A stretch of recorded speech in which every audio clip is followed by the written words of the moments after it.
When I stepped outside that morning, I thought the rumble shaking my windows was thunder. Turns out it was worse, a bulldozer carving a 10-foot trench around my entire property like I was under siege. The foreman leaned out of his cab and said, "HOA orders, sir. No access until dues are paid." I stared at the muddy moat surrounding my driveway, my mailbox dangling like a hostage on an island of dirt. Across the street, neighbors peeked through blinds, pretending not to watch the circus. The HOA president, Karen, stood at the edge of the trench in her red blazer, arms crossed, satisfied. She thought she'd finally cornered me. But what she didn't know, what none of them knew, was that I wasn't just another homeowner fighting back. I was their creditor. And that trench they dug, it was about to become their own grave. Before I tell you how it all unfolded, comment where you're watching from and hit that subscribe button for more wild HOA stories like this one. When I first moved back to Ironwood Acres, I didn't plan on starting a war. I just wanted peace. My parents' old ranch-style home sat on 3 acres of open-land oak trees, a small barn, a windmill, and a porch swing that creaked every time the wind shifted. It wasn't fancy, but it was mine. And for a while, life was quiet until the HOA decided that quiet was a problem. It started with a letter. "Dear resident, your property falls under the jurisdiction of the Ironwood Homeowners Association. Please review our community standards and remit your first annual fee of $1,200 within 30 days. I laughed out loud when I read it. My father had built this house decades before the HOA even existed. I wasn't part of their community. I didn't have access to their pool, their tennis court, or their little neighborhood newsletter where everyone tattled on each other for leaving trash cans out overnight, so I wrote back politely but firmly, not a member. Not paying. That's when Karen Whitley entered my life. Karen was the self-appointed queen of Ironwood, mid-50s sharp haircut lipstick that could stop traffic and a personality somewhere between a school principal and a prison warden. Her red blazers were as bright as her temper. She had a voice that could slice through drywall and a habit of calling every man under 50 young man, even when they were paying her mortgage and property taxes. The first time she showed up, she didn't even bother knocking. I was fixing the gate when I heard her heels crunching on the gravel driveway. "Mr. Hayes," she began, holding a clipboard like a sword, "we need to discuss your non-compliance with HOA standards." "Non-compliance?" I asked. "Karen, my house isn't in your HOA." She gave me that tight smile only people with too much Botox and too little patience can manage. "That's where you're mistaken. The new subdivision line places your property within Ironwood Acres governance. It's all in our records. Show me," I said. She blinked. "Excuse me, show me the deed, the survey, the map. Anything official." She didn't have them, of course. She just had her clipboard and the conviction that yelling loud enough made her right. That day she fined me $50 for unauthorized livestock because of my old horse Daisy. The next week, another letter arrived, $75 for unapproved exterior color scheme. Apparently beige wasn't HOA-approved beige. Then came the fine for my windmill, then for the flagpole, then for having a mailbox that wasn't the standard HOA model. By the third week, my kitchen counter looked like a collection of Monopoly bills, fake money for fake authority. I ignored them all. That's when the real harassment began. Every morning, I'd wake to find HOA notices taped to my fence posts, warnings stuffed under my windshield wipers, and voicemail messages from the compliance committee, which, by the way, was just Karen and her 2 best friends, Rhonda and Jeanette, who lived to gossip and glare. They claimed I was lowering neighborhood property values. I claimed they were raising my blood pressure. It escalated fast. One evening, I came home to find fresh orange spray paint across my gravel driveway. Violation, owe a notice. I grabbed my pressure washer and cleaned it off before my dinner got cold. But I wasn't angry yet. Not really. I figured Karen was just another petty control freak with too much time and not enough meaning in her life. I had better things to do. Until the trench. That morning, the one that started this story, I realized this wasn't about property lines anymore. It was about power, and Karen wasn't playing around. When I asked the foreman who hired him, he pointed toward the HOA clubhouse and said, "That lady in red said the board approved it." "Board approved it," I repeated, laughing. "Did the board also approve trespassing on private property?" He shrugged. "Sir, I just dig where they tell me." They had cut into the edge of my land, tore through my driveway, and destroyed part of my irrigation system. It was vandalism, dressed as landscaping enforcement. Karen stood on the far side, arms crossed, smirking. "Maybe next time you'll answer our letters," she said. I took a long look at her. "You're going to regret this, Karen," she chuckled. "Oh, I don't think so. You can't win against the HOA. That's when I smiled. A slow, patient smile that made her frown just a little. Because while she was busy writing fake fines and pretending to run a kingdom, I was quietly sitting on something far more powerful, a legal debt that she didn't even know existed. You see, before moving back home, I'd spent 20 years in real estate finance. I bought distressed loans, refinanced old developments, and handled foreclosure recovery. When my parents passed, I semi-retired. I didn't need to work anymore, but I liked keeping an eye on the market. And wouldn't you know it, a few years earlier, the Ironwood HOA had taken out a big loan to build their fancy new clubhouse and pool, the kind of project Karen loved to show off in her little HOA newsletter. But the board never repaid it. The loan went delinquent. The bank sold it off cheap, like they always do. And guess who bought it just for fun during a late-night investment spree? Me. That's right. On paper, I owned the debt. I never planned to use it. It was more of a curiosity than a weapon.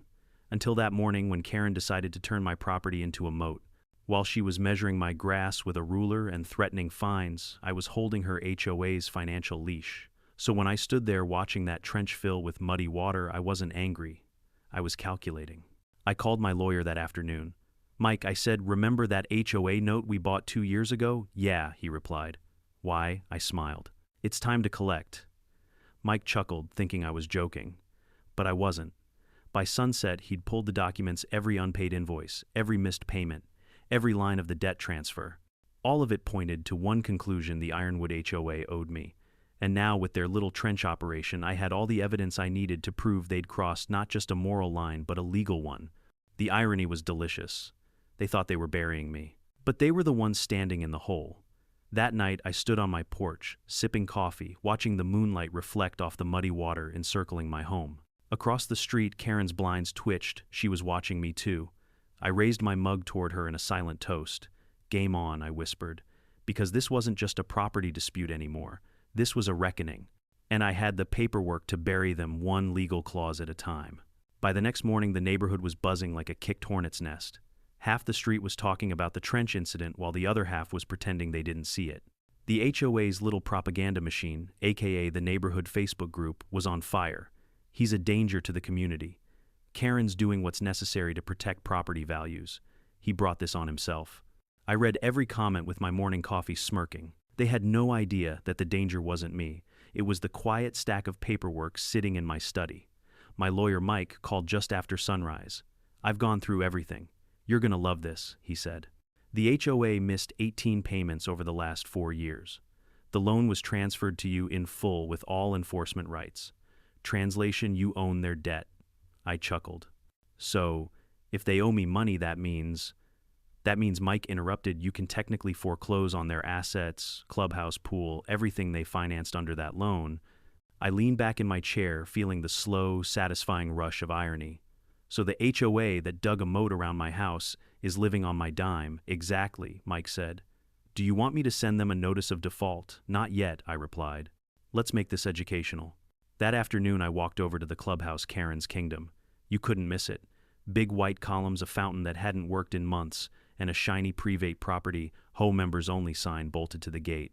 Karen was there, of course, standing beside the pool with her clipboard, and her ever-faithful lieutenants Rhonda and Jeanette. They looked like a trio of suburban witches waiting for a sacrifice. I approached with a calm smile. "Ladies," I greeted. Karen's smile froze. "Mr. Hayes, I hope you're here to apologize and pay your dues." I laughed lightly. "Actually, I'm here to collect yours." Her brow furrowed. "Excuse me," I pulled out a manila folder from my briefcase and opened it slowly, theatrically. "You see this clubhouse, this pool, this pretty little fountain, it all sits under a loan the HOA took out 5 years ago. That loan went unpaid. The bank sold it. And guess who bought it?" Karen blinked, her face twitching. "You're bluffing." I handed her the first page, the assignment of debt, stamped and notarized. "Read it." Her friends leaned in, whispering. Karen's hand trembled slightly as she scanned the documents. The red in her cheeks deepened into something between anger and panic. This doesn't mean anything," she stammered. "You can't just..." I interrupted. "And I will if you don't remove that trench by the end of the week." Her eyes darted from me to the papers, then back again. "You wouldn't dare." I smiled, calm as ever. "Try me." I turned to leave, but not before saying, "You've been so busy digging holes, Karen. I hope you like the view from the bottom." By the next day, the HOA board was in full crisis mode. Emergency meetings, conference calls, frantic emails. Karen's red blazer practically became her uniform of panic. They tried to act tough in public, but inside I knew they were scrambling. Meanwhile, I started documenting everything. Drone shots of the trench, photos of the damaged irrigation lines, recordings of Karen's threats. My lawyer called it overkill. I called it insurance. I even installed a couple of motion-activated cameras by the property line. If they so much as sneezed in my direction, I'd have evidence. But Karen wasn't giving up. Oh no, not her. That weekend, I woke to the sound of hammering. When I stepped outside, there were no trespassing. HOA property signs staked along my fence line. On my property. I nearly laughed myself sick. I called the sheriff's department. 2 deputies showed up, took one look at the trench, and whistled. They actually did this, one of them asked. Yep, I said. And now they're claiming my land. He scratched his head. This is civil, but man, this is messed up. They took a report anyway. Karen showed up halfway through ranting about community rights and unauthorized access. The deputy cut her off mid-sentence. Ma'am, he's the property owner. You don't have authority here. You could practically see the steam shooting out of her ears. When they left, she hissed at me. You think you've won? I leaned in slightly and whispered, Karen, I don't think. I calculate. The next few days felt like a game of chess. Every time Karen made a move, I countered it with paperwork. She sent letters demanding back dues. I sent certified notices of default and pending foreclosure. She tried to rally the neighborhood against me. I quietly emailed each homeowner attaching the HOA's financial records, public information, by the way, that showed every dollar misused, every unpaid debt, and every administrative bonus Karen paid herself. The effect was nuclear. Within 48 hours, the community chat went from gossiping about me to questioning Karen's leadership. People demanded transparency. Some even demanded her resignation. That's when I knew I had her cornered. Still, I wasn't out for blood, just balance. I didn't want to destroy the HOA entirely. I wanted them to learn. But Karen wasn't the type to learn. She was the type to lash out. On the 5th day after my ultimatum, a truck arrived at my gate, a private security company. 3 men in uniform stepped out and began measuring my fence, taking notes. I walked out calmly. Something I can help you with, one of them said. We're here on behalf of the Ironwood HOA. They've filed a safety inspection claim. I laughed. You mean they're trespassing again? They looked uneasy. Sir, we're just following orders. Yeah, I said. That's what Trench Guy said too. I called Mike immediately.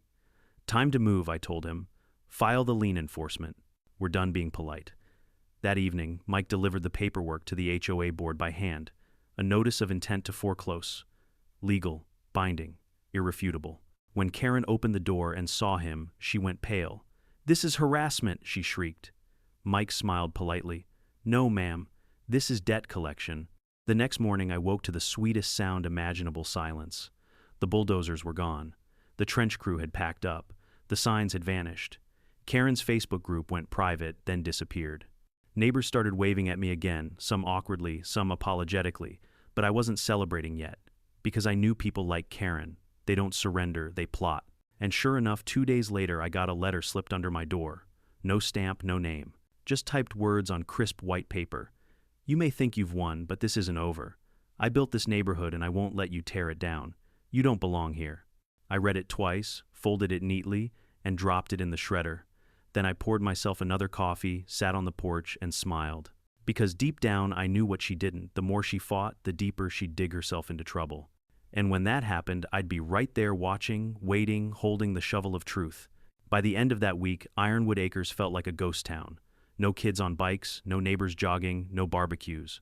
Just silence, and the occasional sound of Karen's SUV screeching around the cul-de-sac like a red comet of fury. I knew that silence meant one thing: the board was panicking. And panic always leads to mistakes. Mike called early Monday morning. They tried filing a counterclaim, he said. Claiming your lien is invalid because you have a personal interest in the community. I laughed. They're saying I can't collect because I live here. Pretty much, I smiled.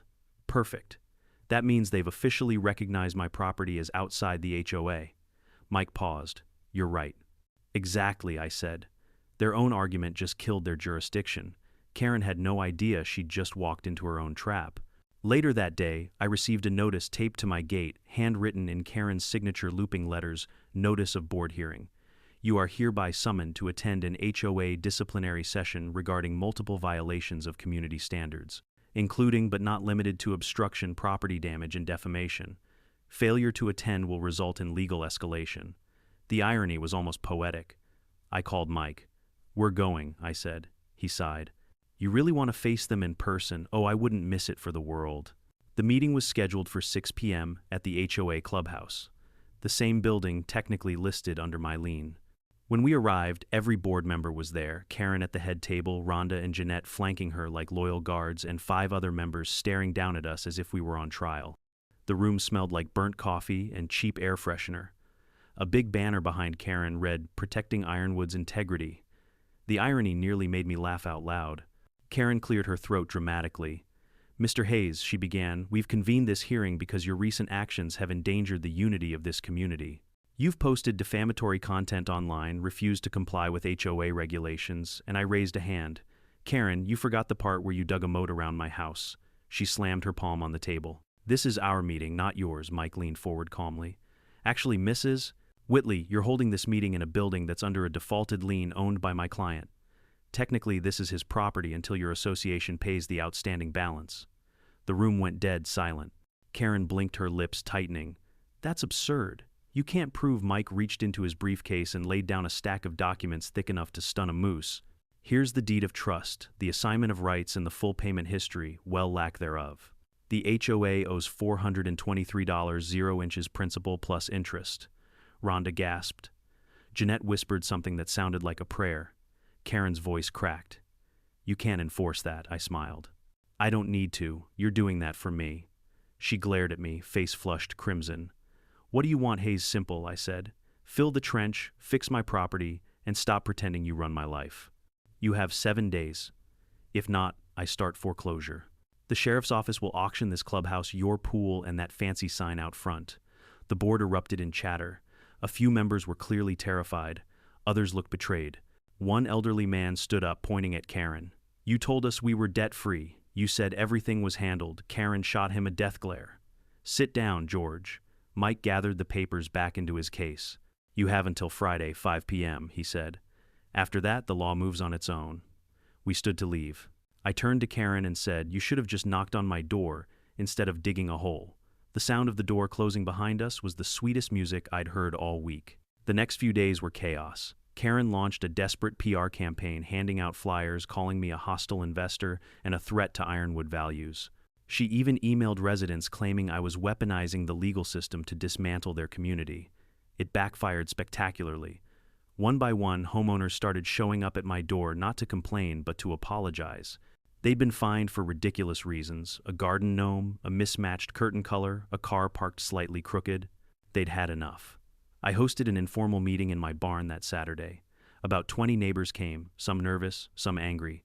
An older woman named Mrs. Dalton spoke first. She fined me $200 because my grandson's bike left marks on the sidewalk. A man in his 30s added, "She towed my truck while I was at work." Said it was non-compliant paint. It's factory color. The stories poured out like floodwater. By the end of it, everyone agreed they were done being afraid of Karen. Meanwhile, Karen wasn't sleeping. I could tell. Every night her porch light flickered on and off like a warning signal. Her SUV came and went at odd hours. Rumor had it she was meeting with a new lawyer, a real bulldog type. Mike wasn't worried. "If she wants to fight on paper, she's already lost," he said. Still, I knew Karen's pride wouldn't let her quit quietly. That Friday morning, she showed up unannounced, stomping down my driveway like a storm cloud. Her hands trembled as she shoved a letter toward me. "I've filed for an injunction," she hissed. "You're not touching HOA property. I'll see you in court." I took the paper and skimmed it. It was laughable, riddled with procedural errors, half the signatures missing. "Karen, this isn't even valid," I said gently. Her voice cracked. "You think you're better than everyone, don't you, just because you have money?" I sighed. "No, Karen. I just know how to read a contract." She glared at me for a long second, then stormed off heels, digging into the gravel. I watched her go, feeling a strange mix of pity and inevitability. I didn't hate her. In a twisted way, I understood her people like Karen need control the way others need air. But when they lose it, they suffocate. That night, Mike called with an update. "We filed the foreclosure motion with the county," he said. "They have 72 hours to respond." I poured myself a drink and looked out over the moonlit trench still scarring my property. The windmill creaked softly, the night bugs humming like an orchestra. 72 hours, I murmured. That's all it takes to turn a queen into a pawn. Mike chuckled on the other end. You sound poetic for a man in a war zone. War zones are where poetry comes from, I said, half smiling. The following morning I woke to find something new at the trench, a banner. Big red letters reading, Property of Ironwood Ho. Trespassers will be reported. Karen had struck again, petty to the very end. I sighed, took a picture, and sent it to Mike. Evidence. Add it to the file. He replied within minutes, already ahead of you. At that moment I realized something. This wasn't just about money or property lines. It was about principle. The HOA system at its core was supposed to create order, but in the wrong hands it turned into tyranny. And the only way to break tyranny was to show the tyrant the mirror. And that mirror was coming soon in the form of a court summons. The countdown had begun. 7 days earlier, Karen had smirked when she thought I was powerless. Now, she'd be standing in front of a judge, explaining why the private trench she ordered was carved into land she didn't own. As I turned back toward my house, I caught my reflection in the window, calm, steady, and a little older than I remembered. Almost over, I whispered to myself. But I was wrong. The storm hadn't even started yet. The first sign that things were spiraling came not from Karen herself, but from the HOA's Facebook group, or what was left of it. Overnight, someone leaked the foreclosure notice I'd filed to the public page. By morning, every resident in Ironwood Acres had seen it. The comments section was a digital riot. Wait, the HOA owes money, so the clubhouse isn't even ours. Karen said the loan was paid off last year. Is this guy Hayes serious about owning the HOA's debt? It was like watching a suburban coup unfold online. Karen tried to contain the fire by posting one of her trademark all-caps announcements, "Do not believe online rumors. HOA is financially stable." Mr. Hayes is spreading misinformation to discredit the board. But it was too late. Once the internet smells blood, there's no stopping it. Screenshots of her past financial updates, the ones claiming the HOA had a zero-debt policy, were already circulating. Neighbors began comparing notes, realizing their dues had mysteriously increased while community maintenance decreased. By noon, 2 local news stations had reached out to me for interviews. I wasn't looking for fame, but I was looking for accountability. So I gave them the facts, calmly, without exaggeration. The HOA took out a loan for community development, I told the reporter. They defaulted. I legally acquired the debt. Now, instead of fixing the problem, they've chosen to intimidate homeowners, including digging a trench around my property. The reporter blinked. Wait, they actually dug a trench. I pointed toward the muddy moat visible behind me. Still there. That evening, Ironwood Acres became a circus. News vans lined the streets. Drones buzzed overhead. Karen tried to shoo reporters away, shouting that they were trespassing on private HOA land. But every camera turned to her, capturing her flushed face and trembling hands. When one journalist asked if the HOA was insolvent, she snapped, "Of course not, this man is delusional." Meanwhile, I just stood by my mailbox, coffee in hand, watching it all unfold like a bad reality show. Within hours, the video went viral. The headline read, "Local Ho dug a moat around homeowner's house, now owes him hundreds of thousands." The comment section was pure gold. You can't spell whole without ho. Finally, a man who fights back. That Karen just made HOA stand for Hold On Attorney. Karen must have spent the entire night drafting her next move, because by the next morning an email went out to all residents. It was titled, "An Urgent Message from Your HOA President." It was 8 paragraphs of finger-pointing and denial. She accused me of financial blackmail, claimed I forged documents, and said I was a disgruntled investor exploiting legal loopholes.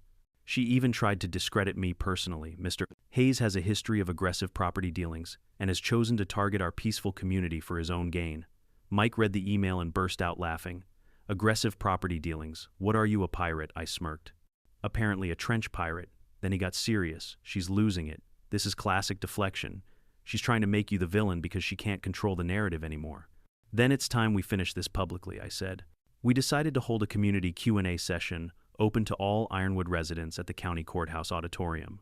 Neutral ground. No HOA banners. No Karen's clipboard. The turnout shocked even me. Dozens of homeowners showed up clutching printouts of their fines, invoices, and HOA letters. Karen arrived last, flanked by her loyal duo Rhonda and Jeanette, wearing the same crimson blazer she'd worn the day she ordered the trench. Mike began calmly, "We're not here for drama. We're here for facts. The HOA owes a substantial debt. That debt is held by my client, Mr. Hayes. These are public records available to anyone. He clicked a slide onto the projector, the official county recorded loan document stamped with dates, signatures, and most importantly, the HOA's name. Gasps rippled through the room. Karen stood up. This is misrepresentation. Those records are outdated. Mike scrolled to the next slide, a notice of non-payment dated 3 months prior. Silence. He continued. Under state law, a defaulted HOA loan grants the creditor rights to lien and foreclosure proceedings on association-owned property. My client has every legal right to enforce those terms. Karen's face turned scarlet. He's threatening to steal our community. I stood, then keeping my voice even. I don't want your community, Karen. I just want you to stop pretending you own mine.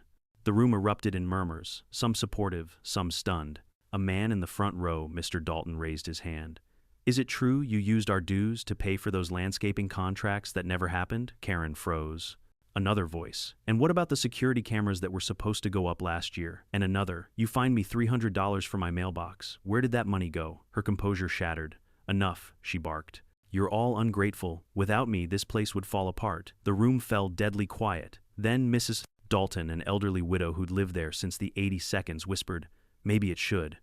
Karen's eyes darted around, realizing she'd lost them, all of them. The meeting ended with the board voting to place Karen on administrative leave. She stormed out mid-vote, slamming the door so hard one of the ceiling tiles dropped loose. Outside, she cornered me near the parking lot. You think this is over, she spat. You embarrassed me in front of everyone.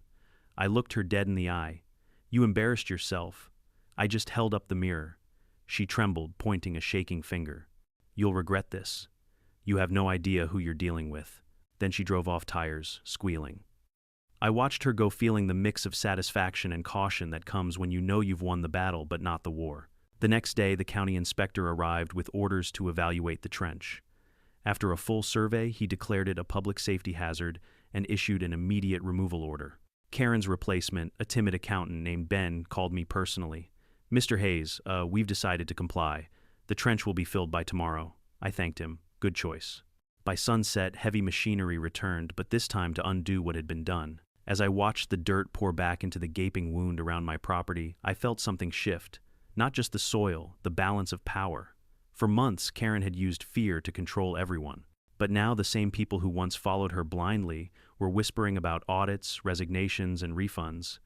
Still, something in me couldn't shake the feeling that she wasn't finished. That night I got a text from an unknown number. Enjoy your victory, Robert. Some holes go deeper than you think. No signature, but I didn't need one. I stared at the message for a long moment before locking my phone and stepping onto the porch. The trench was gone, but the memory of it still cut through the ground like a scar. I took a deep breath, looking up at the stars. Karen had lost control, but people like her rarely go quietly. And sure enough, what came next would make the trench look like child's play, because I was about to find out just how deep her lies really went. 2 days after the trench was filled, Ironwood Acres looked deceptively peaceful again. The lawns were trimmed, kids were back on their bikes, and neighbors who once whispered behind curtains were now waving like they hadn't been part of a suburban mutiny. On the surface, it looked like the calm after a storm, but anyone who's lived through one knows the air feels too still before the next wave hits. And in my gut, I knew the storm wasn't done. Mike confirmed it the next morning with a short, grim text. She's lawyering up. Of course she was. Karen Whitley wasn't the type to fade quietly into HOA history. She was the type to light the filing cabinet on fire and call it victory. By noon, we got the paperwork, a 30-page complaint filed in county court. The accusations were ridiculous. Defamation, harassment, intentional emotional distress. She even claimed I'd caused her sleeplessness and anxiety by undermining her community authority. Mike nearly spit his coffee. You can't make this stuff up. Oh, she can, I said. She's been doing it for years. But beneath the absurdity was something dangerous. She wasn't doing this alone. Her new attorney, Gregory Falk, was a notorious bulldog who made his living off HOA disputes. I knew his type, loud, expensive, and proud of it. We had to respond fast. The next morning, we walked into the Ironwood HOA's emergency board meeting, summoned by Karen's remaining allies. The clubhouse was packed, board members, homeowners, and even a local reporter pretending to check her phone in the back row. Karen was there too, of course, sitting at the head of the table like a dethroned monarch refusing to abdicate. Her red blazer was replaced with navy blue, her serious legal color, no doubt. Falk sat beside her, oozing confidence. Mike and I took our seats across from them. Karen smiled, but it wasn't friendly. Mr. Hayes, she began sweetly, thank you for coming. I believe we can resolve this civilly. Civilly, I echoed. You dug a trench around my home. She ignored that. We've decided to settle this matter internally within the board. You'll retract your foreclosure notice, remove your online posts, and publicly apologize for defaming this association. I blinked. Defaming Falk leaned forward. Mr. Hayes, your actions have caused significant reputational harm to this community. The viral videos, the media coverage, all of that reflects poorly on Ironwood Acres. I smiled thinly. You mean it reflects poorly on her? Karen slammed her hand on the table. You ruined my reputation, I leaned in. No, Karen. You ruined it the day you turned a neighborhood into your personal empire. A murmur rippled through the crowd. Falk tried to regain control. Regardless, we're prepared to offer you a settlement provided you release all liens and agree not to pursue foreclosure. Mike raised an eyebrow. And what's your offer? Falk smiled smugly. We'll pay you $20,000 and consider this closed. I laughed. Loudly. Karen's jaw tightened. What's so funny, Karen, I said, still smiling. The HOA owes me $400,000. And you're offering me 20 grand and a handshake. Her nostrils flared. That's all you'll get. You're bluffing about that debt and we both know it. Mike slid a document across the table. Actually, we do know it because it's right here. It was a notarized county record showing the loan's full balance and the HOA's name in bold. Karen's confidence evaporated like steam. The room erupted into chaos. Board members began talking over one another. A woman in the back shouted, "You told us it was paid off." Another man slammed his folder shut. "You made us vote to raise dues to cover landscaping." Where did the money go, Karen? Karen's eyes darted around, searching for an ally. Rhonda and Jeanette looked ready to sink into their chairs. This is out of context, Karen shouted. I did what was best for Ironwood, I stood slowly. You did what was best for you. She pointed at me, voice trembling with rage. You're the reason this community's falling apart. I took a step closer. No, Karen. I'm the reason it's finally standing up. The room fell silent, except for the hum of the air conditioner. For the first time since this war began, Karen didn't have a comeback. That's when Mike placed a manila envelope on the table. As of this morning, he said the county has approved foreclosure proceedings.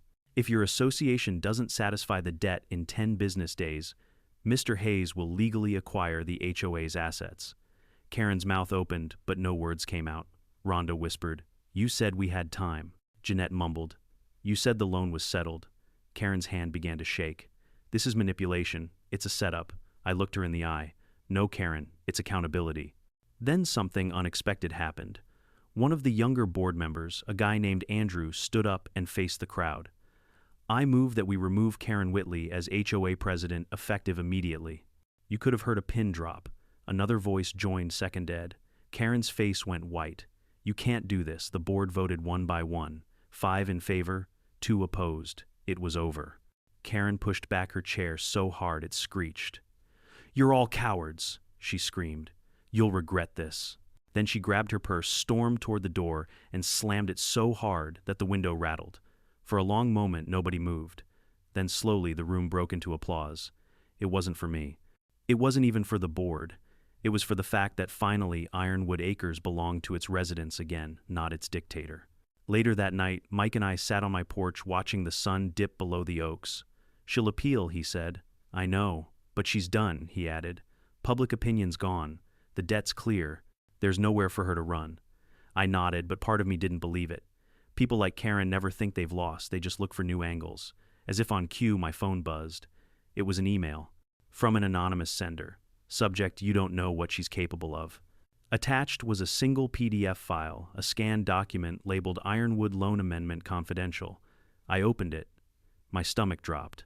It showed a new signature page dated just 2 months ago with Karen's signature under a refinancing agreement. But here's the catch. The property owner listed wasn't the Ironwood HOA. It was a company called Whitley Development LLC, and the signature witnesses were forged. I leaned back, exhaling sharply. Oh my God. Mike looked at me. What is it? I turned the laptop toward him. She didn't just mismanage the HOA, she stole it. He stared at the screen, stunned. That's felony fraud. I nodded slowly, the weight of it settling in. She's not done, I said quietly. She's just getting desperate. Outside, thunder rumbled in the distance, real thunder this time, and I knew the next battle wasn't going to be about land or money or pride. It was going to be about the law. And this time, Karen wasn't just facing me. She was facing justice. The morning after discovering the fraudulent document, I woke up before sunrise. The air felt heavy thick with that kind of silence that sits on your shoulders. Even the birds were quiet. My first instinct was to tell Mike, but when I checked my phone, he had already texted me. "Meet me at the county recorder's office. Bring coffee.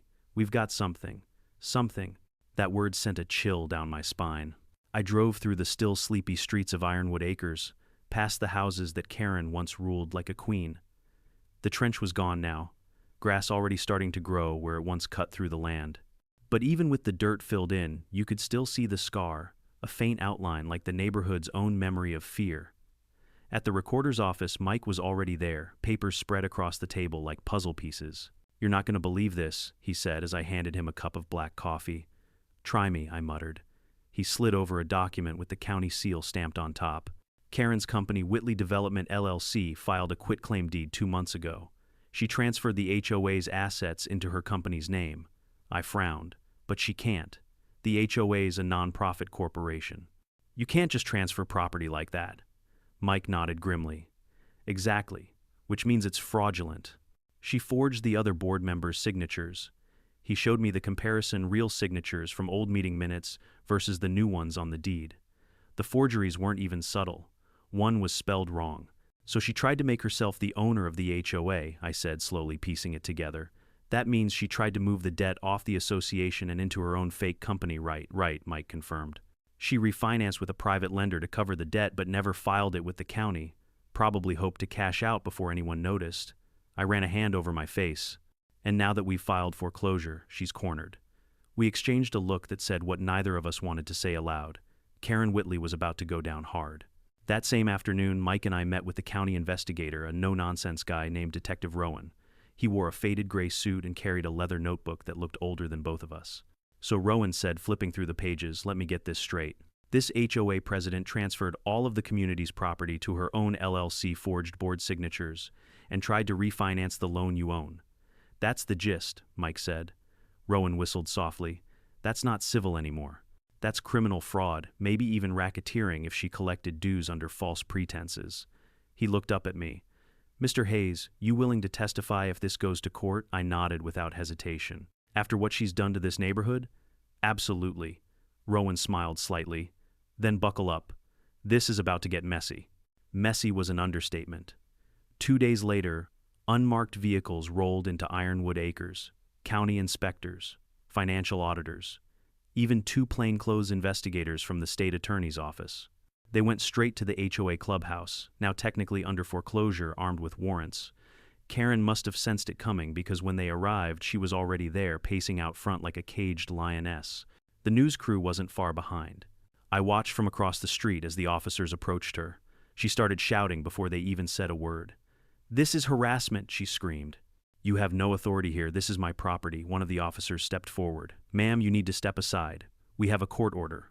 "Court order," she barked. "Show me," he did. Her face fell. In that single second, you could see the truth hit her like a truck. Her kingdom wasn't just crumbling, it was already gone. The officers led her inside. Cameras followed. For the next hour, reporters broadcast the spectacle, live files being boxed up, computers, confiscated, HOA banners taken down. It was surreal watching it unfold on my phone while it was happening just a few hundred feet away. Then came the moment I'll never forget. Karen burst out of the clubhouse doors in handcuffs. The cameras flashed like lightning. Reporters shouted questions. She thrashed against the officer's grip. "You think you've won, Hayes? You think you can destroy me? I built this neighborhood." I stepped forward, staying calm, the crowd parting as I approached. "No, Karen," I said quietly. "You built a trench, and you fell right into it." Her eyes burned with fury, but for once she had no words. They put her into the back of the car, and just like that, the HOA's reign ended with the sound of a door slamming shut.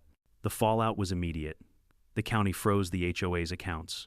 Residents demanded refunds for years of misused dues. The local paper ran a front-page story, "HOA president arrested in fraud scandal, resident owns association debt." Within days, Ironwood Acres became a national headline. News anchors debated it on morning shows. Online forums dissected every twist. I even saw a meme of the trench with the caption, "When you dig holes, make sure you're not standing in one." I should have felt victorious. vindicated, but honestly I just felt tired. That evening I sat on my porch watching the sunset burn orange across the fields. The old windmill creaked in rhythm with the cicadas. For the first time in months, the air smelled like peace. Mike called. "They're charging her with wire fraud, forgery, and misappropriation of funds," he said. "She's looking at serious time." I nodded. Good. Maybe now people will think twice before weaponizing power over their neighbors. He paused.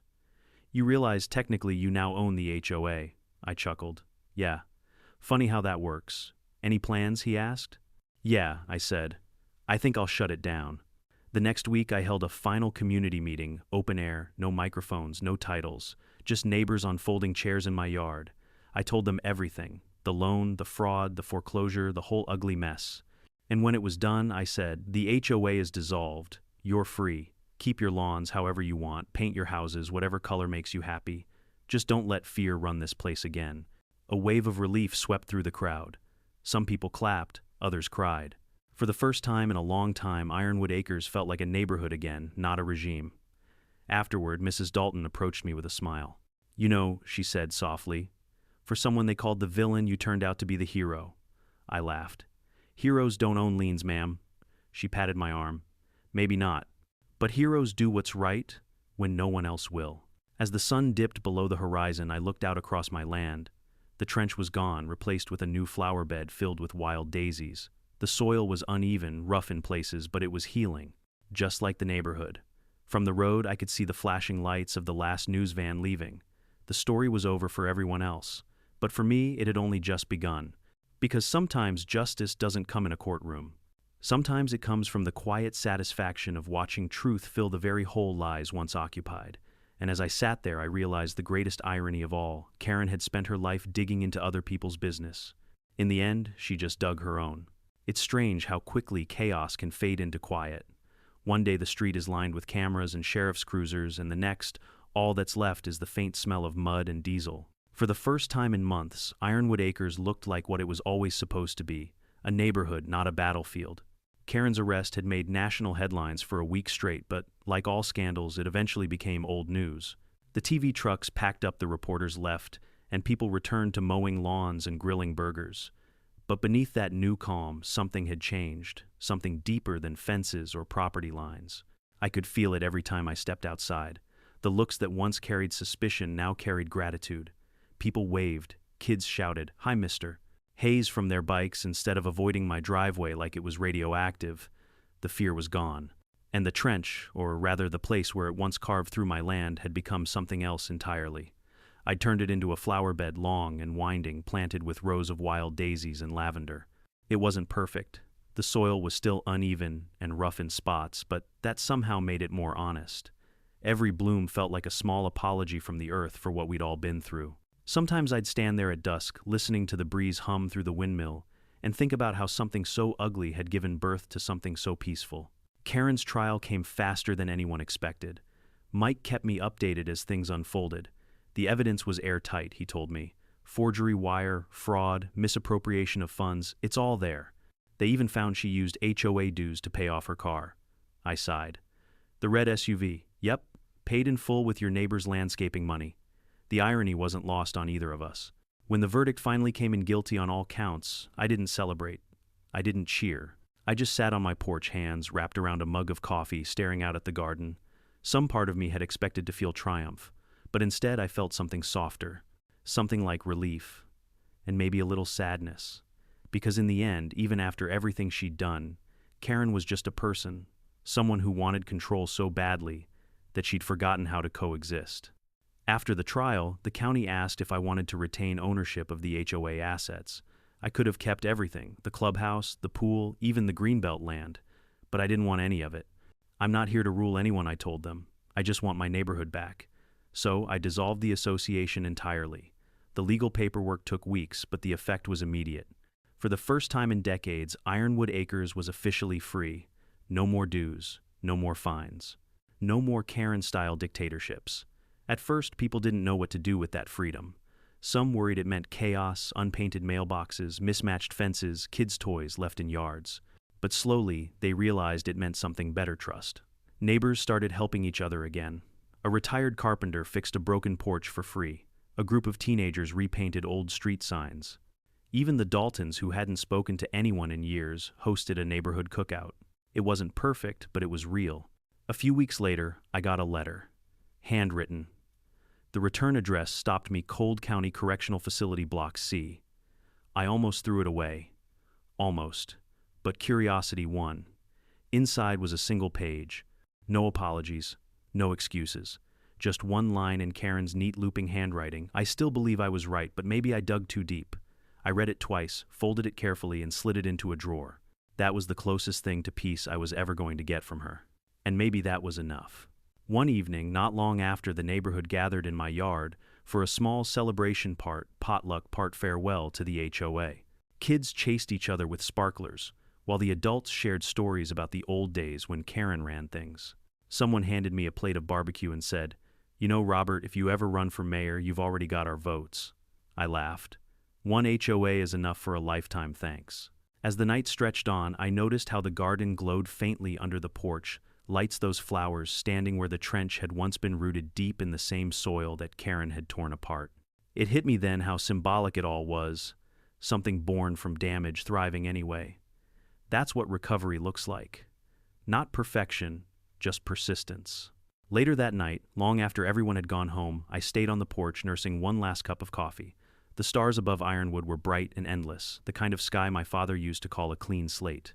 I thought about him, about how he taught me to fix things with patience, not anger, about how he used to say, "The land remembers what you put into it." He was right. Karen had put in fear and control. I'd chosen truth and time.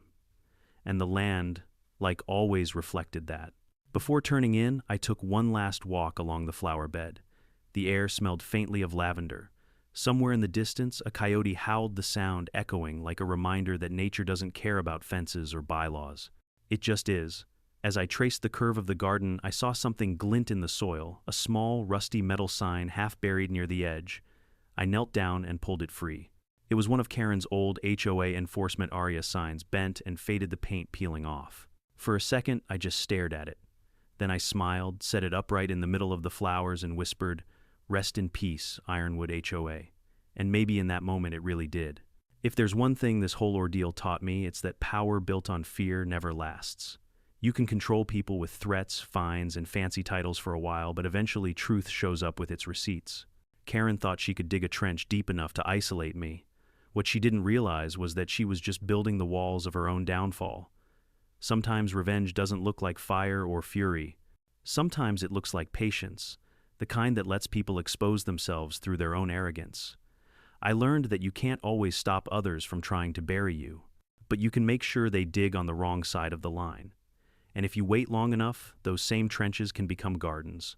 So to anyone dealing with your own HOA, Karen, remember this: you don't have to fight dirty to win. Let the truth do the digging. Let time do the talking. What would you have done if your HOA dug a trench around your house? Tell me in the comments below, and don't forget to subscribe for the next unbelievable story from the world of HOA drama.